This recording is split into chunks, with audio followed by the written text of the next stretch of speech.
Emmanuel সকলকে। আজকের নীরবধ্যানের জন্য নির্ধারিত অংশ আদিপুস্তক ২১ অধ্যায় ১ থেকে ১৪ পদ।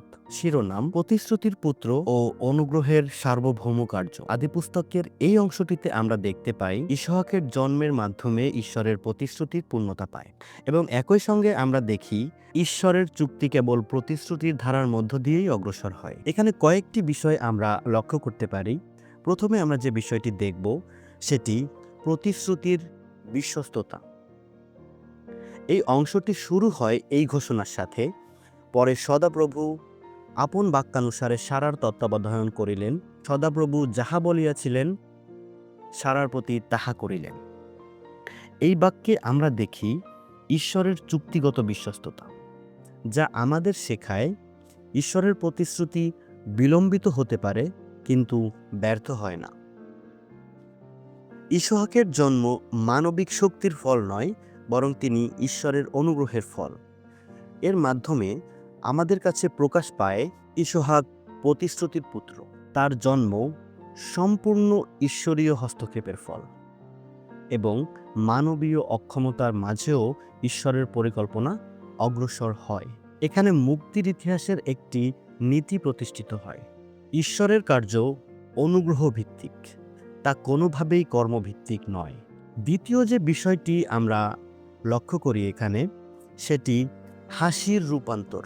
আদিপুস্তক 18 অধ্যায় 12 পদে আমরা দেখতে পাই সারা একসময় অবিশ্বাসে হেসেছিলেন।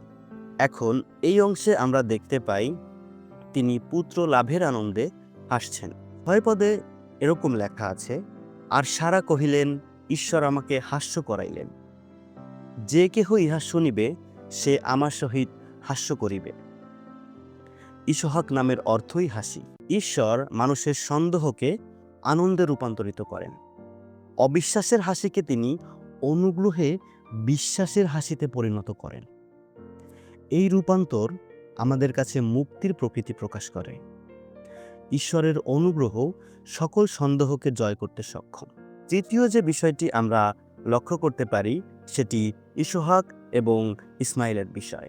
এই অংশের 9 পদে আমরা দেখতে পাই ইসহাকের দুধ ছাড়ার দিনে ইসমাইল তাহাকে উপহাস করলেন। এটি একটি আধ্যাত্মিক সংঘর্ষের প্রতীক। এখানে আমরা দুই ধারার প্রতিনিধিত্ব দেখতে পাই।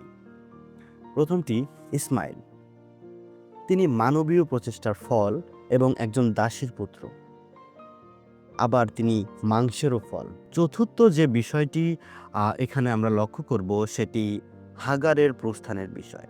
এই অংশের 12 পদে লক্ষণীয়, সারার দাবিতে হাগার ও ইসমাইলকে বিদায় করা হয়। এই ঘটনাটি মানবিক দৃষ্টিতে কঠিন ও বেদনাদায়ক, কিন্তু ঈশ্বর আব্রাহামকে বলেন, ইসহাকের মধ্য দিয়েই তোমার বংশ আখ্যাত হবে। এখানে আমরা ঈশ্বরের নির্বাচিত পরিকল্পনার সার্বভৌমতা দেখি।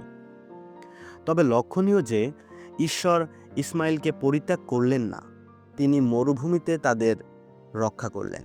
পঞ্চম যে বিষয়টি আমরা দেখব সেটি মুক্তির ইতিহাস। এই অংশ আমাদের বুঝতে সাহায্য করে ইসহাক প্রতিশ্রুতির সন্তান এবং নতুন নিয়মে প্রতিশ্রুতির চূড়ান্ত পূর্ণতা আসে আমাদের প্রভু যীশু খ্রিস্টের মাধ্যমে। যেমন ইসহাক অলৌকিক জন্মের ফল, প্রভু যীশু খ্রিস্ট তিনি কুমারীর জন্মের ফল। ইসহাক ঈশ্বরীয় চুক্তির ধারক এবং আমাদের প্রভু যীশু খ্রিস্ট নতুন চুক্তির মধ্যস্থকারী। এই অংশ আমাদের নির্দেশ করে মুক্তি সবসময় ঈশ্বরের উদ্যোগ। পরিশেষে এই অংশ থেকে আমরা শিখতে পারি ঈশ্বর প্রতিশ্রুতি রক্ষা করেন, ঈশ্বরের অনুগ্রহ মানবীয় প্রচেষ্টাকে অতিক্রম করে, নির্বাচিত চুক্তির ধারায় মুক্তির ইতিহাস অগ্রসর হয়। ঈশ্বর কঠোর নন, তিনি সার্বভৌম ও করুণাময়। এখন আমাদের জন্য প্রশ্ন, আমরা কি মাংসের প্রচেষ্টা নির্ভর করছি নাকি ঈশ্বরের প্রতিশ্রুতির উপরে? ধন্যবাদ সকলকে।